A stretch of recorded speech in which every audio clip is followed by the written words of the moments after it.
Hi, how are you? Welcome back to the channel. This is going to be the weekly reading for August 13th through the 19th, 2023. We're going to pull some cards and connect to the team. I'm going to pull 4 tarot cards, and then I'm going to pull an oracle card as well for the message. While I'm connecting and getting the cards for this week, we're just going to go over what's going on in the sky real quick. As for planets, we have quite a bit in retrograde. We have Saturn, Venus, Neptune, and Pluto all currently stationed retrograde. Mercury will be joining that list next week on the 23rd. So this is the final week of Mercury direct until October. And that means Mercury will be this week entering its pre-retrograde shadows. So you could expect to see some type of Mercury shenanigans even during this week. But the focus really doesn't happen with Mercury until next week. So let's get some cards real quick. While we get these all set up, we're just going to go over what is going on for the week. The 13th, which is going to be Sunday, is a big day. The 13th has the Venus cazimi, or basically Venus conjunct the Sun. And basically what that means, to put it in a nutshell, Venus cazimi is basically whenever a planet nestles right up into the heart of the Sun. So basically, if you were to look up into the sky at the Sun, which I don't recommend, by the way, don't stare right at the Sun. If you were to do that, you would also be staring directly at Venus or Mercury or whatever planet is in cazimi, because they are together. So whatever is in the heart of the Sun gets the light, gets the strength, gets the focus or the attention pulled to it. It's a very comforting moment for whatever body is in the heart of the Sun. And a big reason why that's a big deal is because that means we are halfway through the Venus retrograde. Venus will be going direct sometime in September, so the cazimi is a halfway point. It's also a great day to launch anything related to Venusian themes, anything to do with love or food or art or beauty or a project or anything of that sort. Normally I wouldn't recommend it when the Venus is retrograde, but with it being in the heart of the Sun, it is actually a very perfect time to do anything. If you had to, during this retrograde period, the 13th is the day to do it. Also, the Venus retrograde links back to 8 years ago. In the past, retrogrades always make us look backwards, so this links back 8 years. So that will be 2015. So just, take a moment and think, okay, where was I in 2015? What was going on in my life? What were the themes? What was I working with? Did I have any partnerships? They can be relationships as in love, they can be platonic, they can be co-workers, they can be bosses, they can be friendships. They could even be online relationships. It doesn't even have to be in person. It could also relate to health and beauty and food and art or philosophy, stuff like that. Venus is also in Leo, so anything theatrical or fiery or, like artsy, it's also with the Sun, and soon we'll see that the Moon is as well. This is a very Leo heavy energy, so boisterous, loud, proud, theatrical, dramatic even so. So this could be a very dramatic week. Moving on to that moon, on the 16th is our new moon in Leo. New moons are always great for cultivating new ideas or planting new seeds or starting something new, right? And being that it is in Leo, this will be things of creativity and fire and passion and drama. This new moon will have a lot of energy behind it, and it's good for disrupting whatever stands in your way, right? It's good for disrupting for whatever is blocking you from saying or living or being your truth. Being in Leo, it is proud. It is ruled by the Sun, being in Leo. So it's got that loud, fiery energy behind it. This is a very good moon to start something new. I would definitely recommend working with this new moon. Also, on the 16th, we have Mars trining Uranus. Trines are always good aspects in astrology.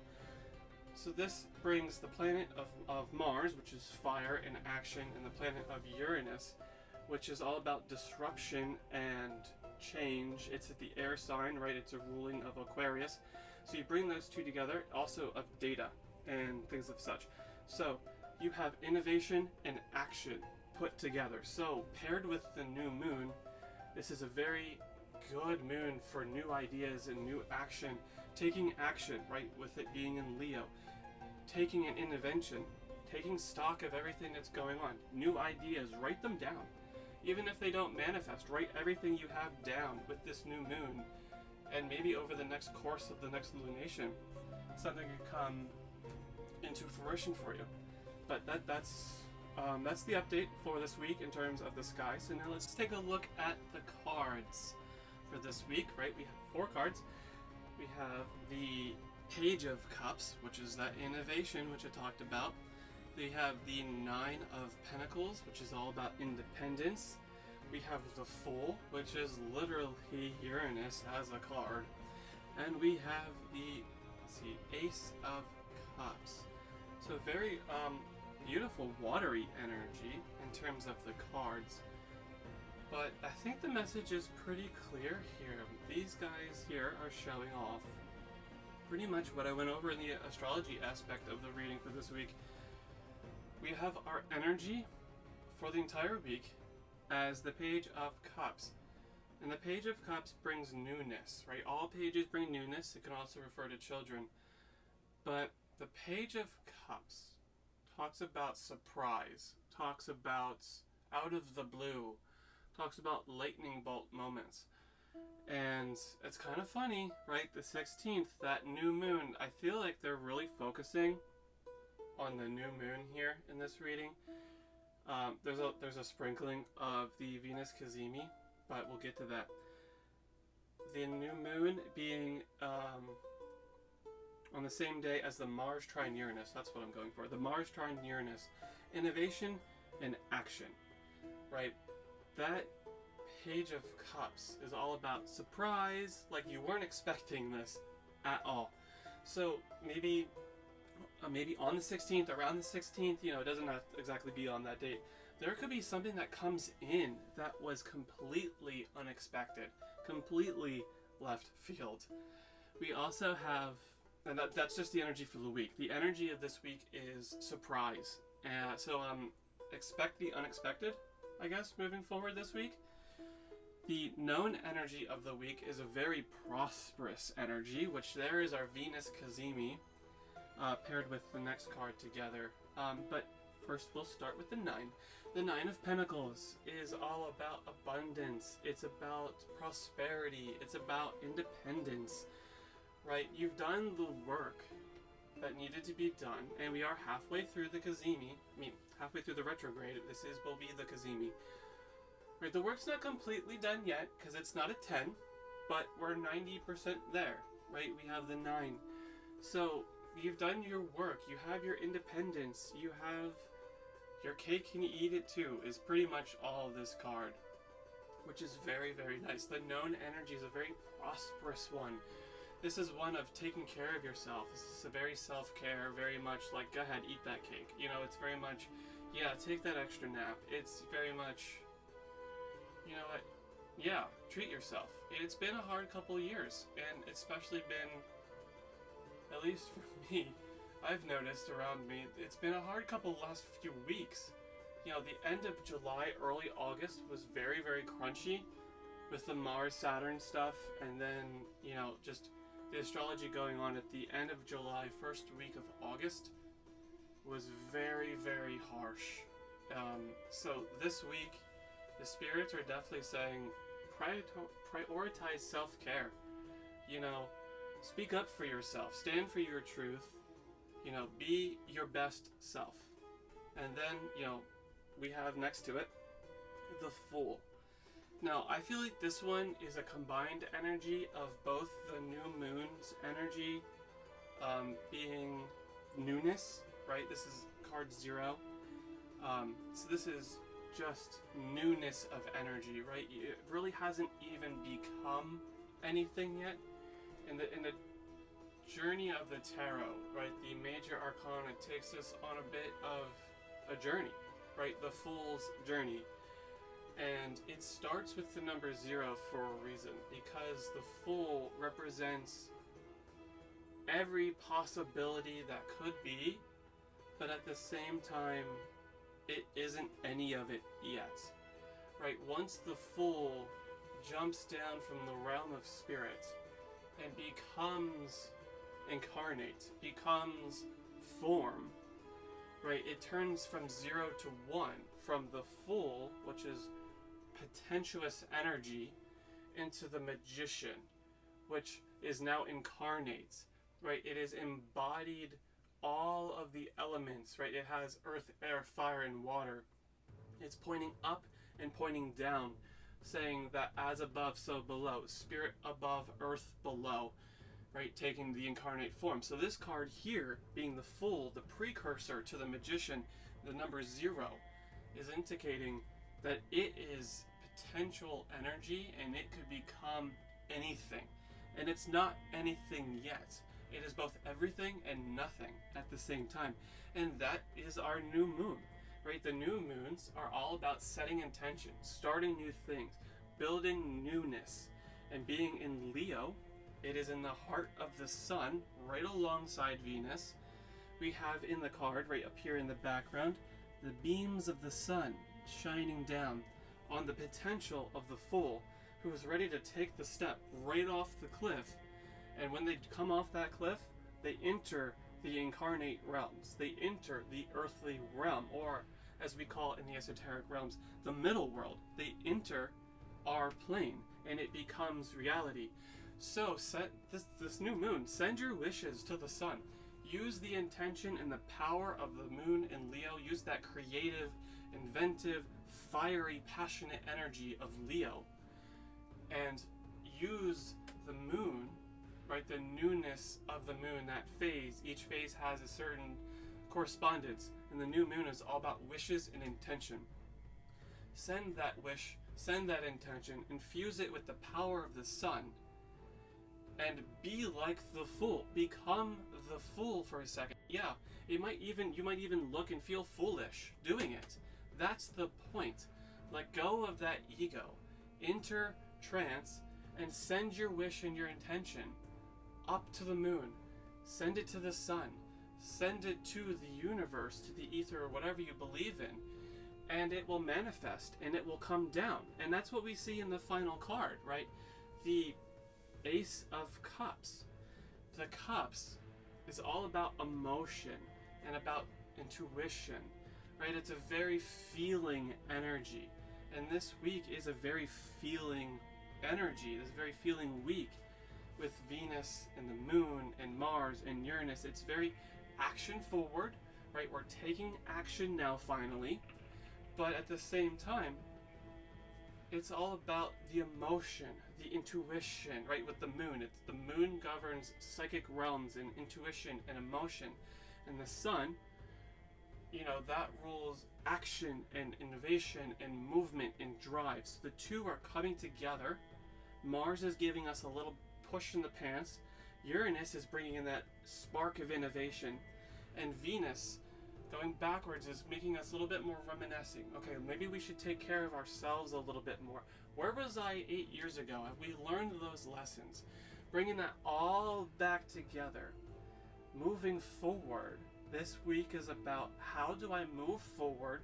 How do I set the proper intentions? How do I take action if we're not already? If we are, great, reaffirm that with this moon to move forward, to have a future where I can be independent, where I can have whatever that 9 of Pentacles is for you, that independence, that prosperity, that self-assuring nature, that self-care. How do I move forward where I'm priority and I take care of me so that I can take care of others? And with that Page of Cups, something might happen this week. I'm not saying this is for everyone. This could be for a select few. And it doesn't even have to be dramatic. There could be something that happens this week that forces you to stop and to take care of yourself, or to stop and to look at your surroundings, or to stop and take stock of what Venus is trying to teach us in her retrograde, right? The Page of Cups is surprise. So I'm not necessarily saying that it has to be an injury, but it's hilarious to find sometimes the astrology is very practical or very literal, where it's like, yeah, so you need to take care of yourself, and you're not paying attention to the signs. So yeah, you're gonna trip and twist your ankle this week. Oh, you can't walk? Okay, cool. Now you can learn the lessons. Now we can contact you because you're forced to sit there and heal. Sometimes they're that practical. Honestly, I wish that doesn't happen to anybody because I don't want anybody getting hurt. But you'll be surprised to find out how that happens. But let's pull a Making Magic card just to see if we can get any extra little bits for this week. I mean, finally we're taking action this week. It feels like the last 2 weeks. We're like, okay, yeah, it's coming, but hold still. Don't do anything just yet. And finally, it looks like that red light that we were getting from the Mars-Saturn has finally turned into a green light. With the Venus, with the Moon, with Mars trine Uranus. This is looking good. And this is just ahead of the Mercury retrograde, so honestly, this is even more important for this week to get everything in order before the retrograde, which will be in Libra, which is all about data and sheets and practicality. But we will get to that when we do. Let's get a card here. All right, what do we got? Look at that. We have, get that in frame, Triple Moon, embracing all aspects of yourself, the divine and the earthly, which is pretty much a mirror of what we just talked about, right? It's harping down on that moon. The new moon is the big important thing for this week. Use this moon however you see fit. Honestly, you don't even really have to do anything. You don't need supplies, you don't need fancy rituals. Just set an intention. Now, normally I would say go outside and look at the moon, but being a new moon, you wouldn't be able to see it anyway. So just, look up at the sky at night, or however you want to do it, and just set your intention. Write it down on a piece of paper, fold it up, put it under a candle. It doesn't have to be anything complicated. Use this new moon, and definitely, this is talking about self-care and embracing all aspects of yourself. The divine, right? The Fool, the part that hasn't even entered this realm, the part that is still connected to spirit, and the earthly, the Nine of Pentacles. Alright, that's a really good reading for this week. Super excited to see how this new moon turns out. There's a reminder, the 13th is the Venus Cazimi, the 16th is the new moon, and the Mars trine Uranus. I will be having coming out soon a new moon reading, so please look forward to that. Until next week, thank you for coming to the channel, and I'll see you next time around. Alright, have a good week. Bye.